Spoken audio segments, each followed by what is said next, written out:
and welcome to Education Checkup. I'm Johnette Magner. We're a weekly podcast here at KTBS, and we cover what is happening in education in Northwest Louisiana. I'm joined today by my co-host, Dr. Philip Roseman. He is a local cardiologist, but he's here today as a champion of education in Louisiana. He is past chairman of Blueprint Louisiana and the incoming president of the Louisiana Committee of 100. Is that right? That's right. Big job. But he's made time for us, and welcome, and excited to talk with our guest today. I am. We're talking with Nicolas Cunningham today, who's a principal at elementary and middle school at North Caddo. And I'll just tell you a little bit about my relationship with North Caddo. I was raised in North Shreveport, so I know a good bit about North Caddo, and also I know a good bit about what's been going on there in Vivian as far as education improvement for the last 20, 25 years. And it's a well-kept secret, okay, I think. I talked with the Louisiana school superintendent, and they were talking about dealing with how to help kids learn how to do things that maybe they're not necessarily going to go to college, but they need a job when they get out, and all the things that have been done in Vivian to do that. And I really think it truly is a special place, and we're lucky to have you today to tell us a little bit, talk about a few things that I think are things we sometimes shy away from sometimes, but we really need to be talking about. And those are things like the behavioral aspects of school and how we deal with that, the absenteeism that school and some of the problems that have come on since the pandemic. So with that said, just want to pick your brain a little bit about that, and I'll start because a lot of people, including myself, understand that when someone is not behaving in one class, it can disrupt an entire class and affect 20 other children. So I guess the first question parents sometimes ask is, what causes schools to not discipline students? And what are y'all doing, to discipline those students that are been disruptive? I think maybe some schools may be reluctant to do so. Maybe they're afraid of, a lawsuit. They're afraid of upsetting the parent because of what action that may have to take place. Maybe they are focusing, it may be a mental and they don't know how to discipline. Maybe our teachers are not sure what to do, in these cases, and I found that a lot. I just think that we need to, I take more of a restorative approach when I discipline at our school. Trying to find out the root cause, okay, why this kid is acting up. Is there some kind of support that we may need to give that child instead of a traditional discipline action? So I think let's look at the root, let's figure out the reason why the child is acting up, not just, acting. Is that the trauma-informed approach? I mean, that's what I've heard that phrase used so often, trauma-informed discipline. Can you elaborate more on that? That's more trying to get to know, understand the child. We have a lot of our kids, they come from different backgrounds, and being up there in Vivian, they have trauma that some of our adults never experienced at all in their lives, so they may not even can relate to it. And so the training that we receive from the district and from personnel from the state is trying to get us to understand, trying to get us so we can kind of understand them, therefore we can make informed decisions when we're trying to correct behavior. When I was in school, that's a long time ago, but we used to have suspensions, expulsions, and those kind of things. But I know that schools have kind of gotten away from that or do less of that. But how do you use suspensions as times of possibly being able to get to the root cause. Well, we do have guidelines from the district that we are, really to follow in terms of policy. Certain incidents we're required by administrators to follow this path or that path. Now, we do have some flexibility in the sense that, if this happened, then we can speak up and advocate for the child. With this, the district may not be aware of this situation that the trauma may have happened with the child. So we as administrators, okay, this is what happened. Let's take this into consideration before we take this action or even suspension or even an expulsion. Yeah. A disruptive first grader too has to be handled, I would think, so differently from a disruptive eighth grader. You've got really two different levels of disruption. How are they different? I mean, how is the first grader handled differently from the eighth grader? Well, being a K-8 school, we have elementary and middle. We take into account that the first grader may be this second year in school. Really, again, getting back to the root cause. Why is this child, acting this way or disrupting? Maybe they've had no training, And so, but an eighth grader, okay, you're in middle school, you should know a little bit more, but also we will do the same, try to find out the root cause of that behavior as well.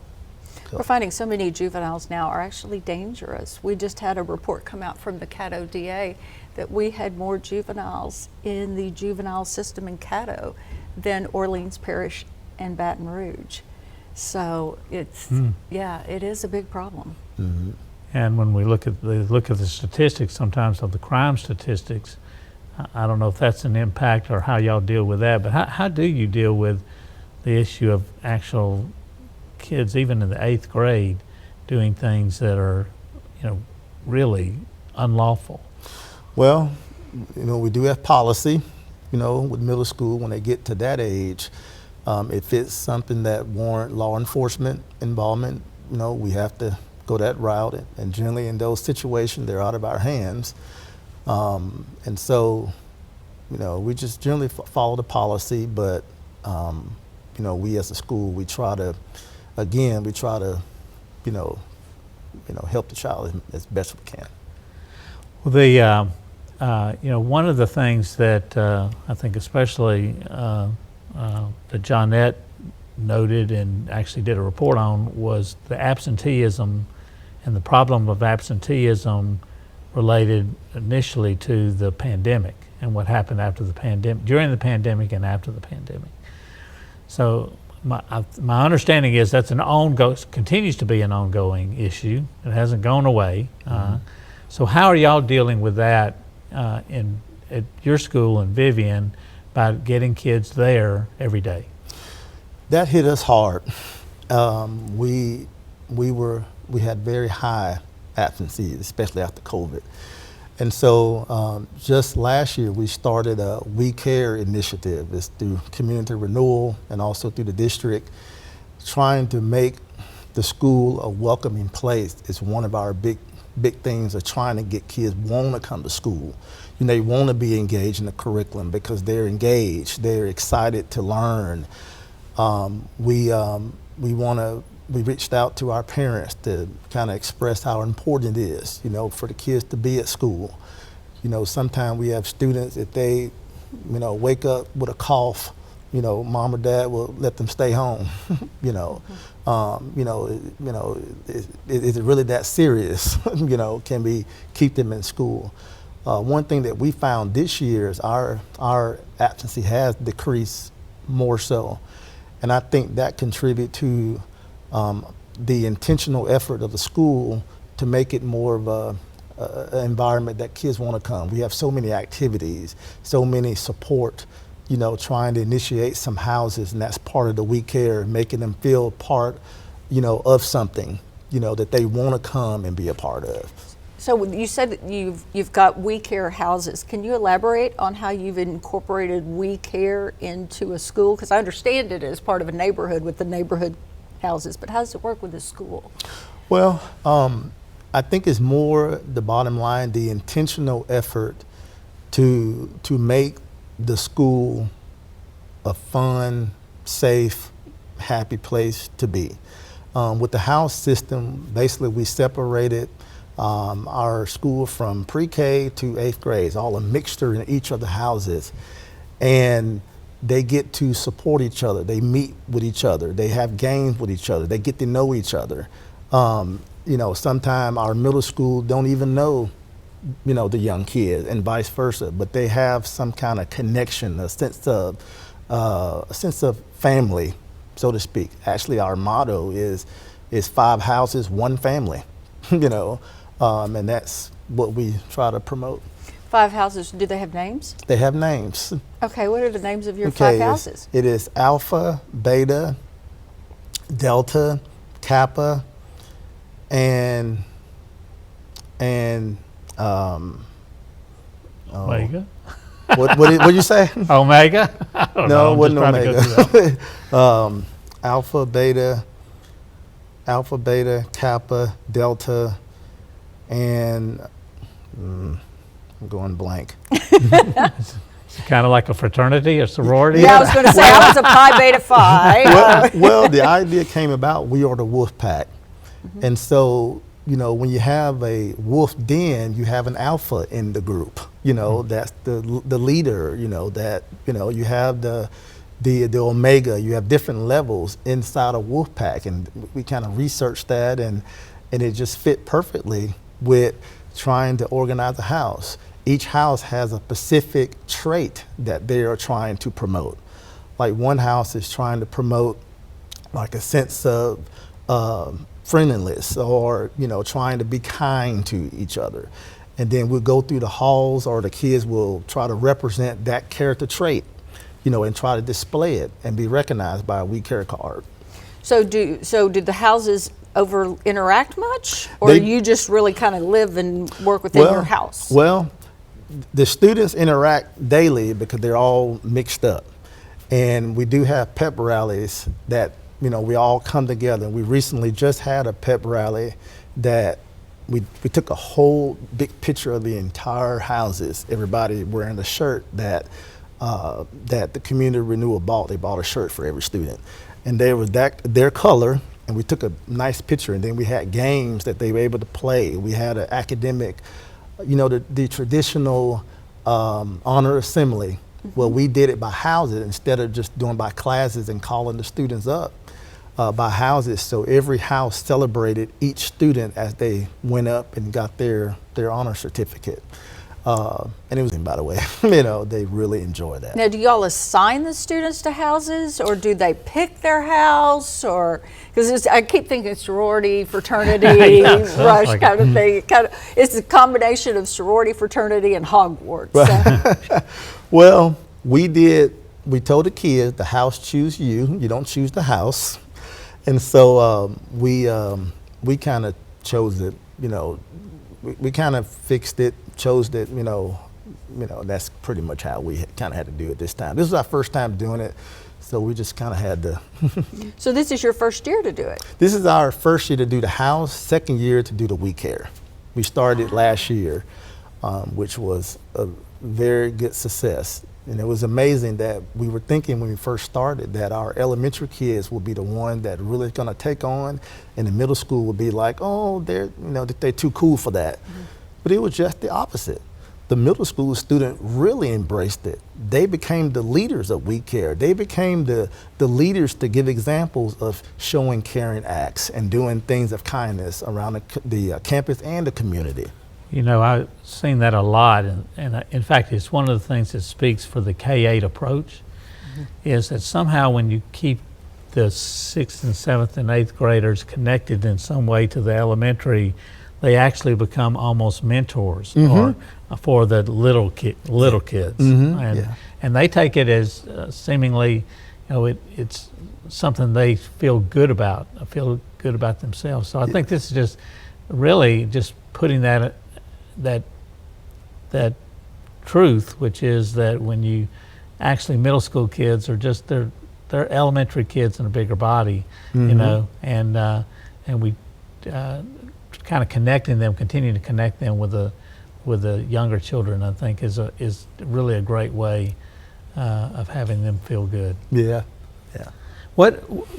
Speaking of middle school a little bit, is cell phones. And I don't know if that's an issue for you. This was one of the issues in this report on Let Teachers Teach, is about cell phone use and how that was something that was very disruptive. Is that been a problem for you where you are, or what are y'all doing about cell phones? Actually, it has not been a problem for us. When the state made that law, we actually was already doing it. This was about 2 years ago. It was last school year. We're trying to transition away from the lockers. A lot of the schools in Caddo had already did that during COVID. We actually kept that and did certain things in place to during COVID time. But then last year we eliminated the lockers. And it wasn't even for cell phone reasons. It was for other reasons, cleanliness and that sort of thing. And the kids, they got used to it. They're able to keep their phones on them, had to keep it off. And it was never an issue with the parents or community. Right, so nobody got upset about it? Nobody got upset. Either way? And nobody it just got was upset. smooth? It was a non-issue for us. I've kind of heard the same thing from some other schools too, that everybody thought this was going to be so difficult. Mm-hmm. And in actuality, when everybody did it, it was okay. Yeah. Now the flip side is, the adults, with their cell phones. That's the flip side. But with the kids, it was a non-issue. One of the things about this idea of disruption, students disrupting the classroom, is how it impacts teachers, and how do you, as a principal, work to kind of protect your teachers in terms of having an issue with very disruptive behavior? Well, first of all, we want our teachers to know that we support them. We value the instructional time, and we want them to understand that if you have a student that's being disruptive, please let us know. Also, let's find ways to address them. Let's not just send them out of discipline. Let's see if there's some ways that we can keep them in the classroom. And if not, then we will find some other alternative. But we want our teachers to know that we do support them. We support learning. We support the value of instructional time. And if you're dealing with a discipline issue, well, you're wasting instructional time. And so that's how I think we have been really good at. So you take communicating. Take it out of their hands. Yes. Let us address it. Let us, take care of the issue. You have their back. We have your back. Yeah. Mm-hmm. Yeah.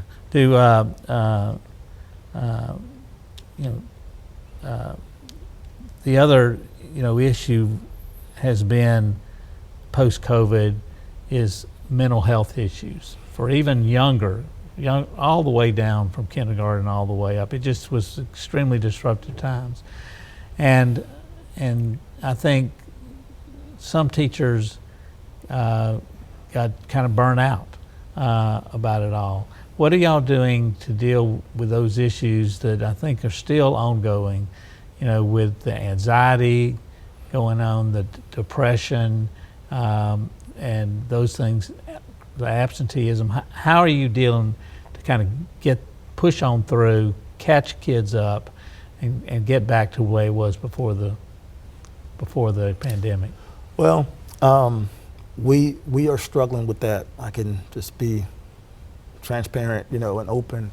That's still a challenge. This year has been kind of a challenging year. We seem to have more elementary students that are, having some trauma. That me as a principal, I've been principal at North Caddo for my 6th year. Never had, so many mental, issues dealing with, especially on the elementary level, even the middle school level, except this year and part last year.